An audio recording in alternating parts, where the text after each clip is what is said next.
এই ভিডিওতে আমি বলবো মানুষ কিভাবে ধনী হয়, কেন ধনীরা আরো ধনী হয়ে যাচ্ছে এবং যারা গরিব তারা আরো গরিব হয়ে যাচ্ছে।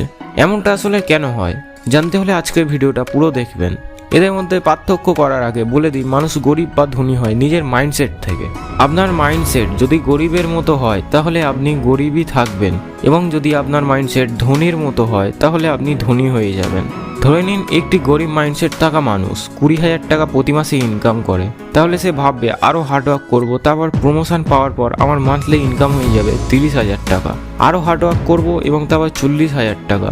এমনভাবে চলতে থাকবে।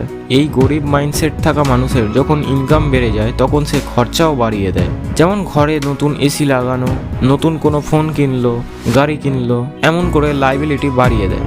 লাইবিলিটি মানে যেটার জন্য বারবার পকেট থেকে টাকা খরচা হয়, যেমন প্রাইভেট গাড়ি, বাড়িতে লাগানো এসি, যার জন্য বারবার টাকা দিতে হয়। কোনো অ্যাভারেজ মানুষের যদি 30,000 টাকা মান্থলি ইনকাম হয় তাহলে সে 30,000 টাকাই খরচা করে দেয়, বা খুব কম টাকা সেভ করতে পারে, যেই টাকাটা এরা বাড়াতেও জানে না। এটাও একটা কারণ যে কারণে এরা গরিব। এমন করা একদিক থেকে ঠিক, তবে এটার মধ্যে ধনী হওয়ার মতো কিছু নেই। বেশিরভাগ মানুষের মাথায় এমনভাবে চলে যারা মিডল ক্লাস বা গরিব। এবারে জেনে নিই ধনী মানুষের মাইন্ডসেট কি বলে। ধনী মানুষ বলে টাকা সেভ করে খুব লাভ হবে না, তাই টাকা ইনভেস্ট করে অ্যাসেট তৈরি করতে হবে। অ্যাসেট মানে এমন জিনিস যেটা থেকে টাকা আসে, যেমন রেন্টে দেওয়া ঘর, কোনো কোম্পানির শেয়ার, ভাড়ায় দেওয়া গাড়ি ইত্যাদি। বেশিরভাগ ধনী মানুষদের জার্নি অনেকটা এমন হয়। প্রথমে এরা চাকরি বা পার্ট টাইম জব করে টাকা ইনকাম করে, তারপর নিজের নিড যেমন খাওয়া দাওয়া এবং নিজের জামা কাপড়ে টাকা খরচা করে। তারপর যা বাঁচে সেই টাকাটা এরা অ্যাসেটে ইনভেস্ট করে দেয়, যেমন ব্যবসায় লাগানো, স্টক মার্কেটে ইনভেস্ট করা ইত্যাদি। তারপর সেই অ্যাসেট থেকে যা টাকা আসে তারা সেটা দিয়ে নিজের ওয়ান্ট বা শখ পূরণ করে। এবারে অনেকে বলবে যারা ধনী তারাও তো প্রচুর টাকা খরচা করে লাইবিলিটির ওপর। হ্যাঁ, তারা খরচা করে, তবে ধনীরা যা খরচা করে সেটা তাদের কাছে খুব কম টাকা। ধরি কোনো গরিব মাইন্ডসেট থাকা মানুষের 1 লাখ টাকা দেওয়া হলো, এরা ভাববে গাড়ি কিনবো, ফোন কিনবো, ঘড়ি কিনবো এবং আরো অনেক কিছু।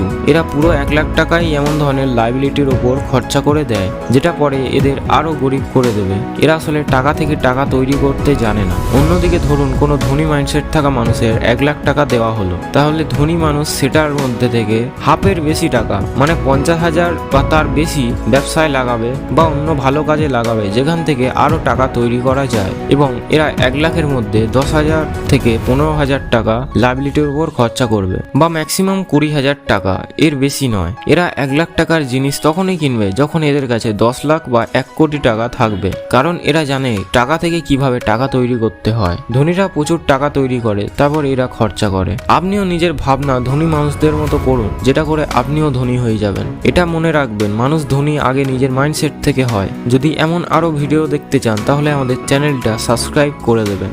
ধন্যবাদ।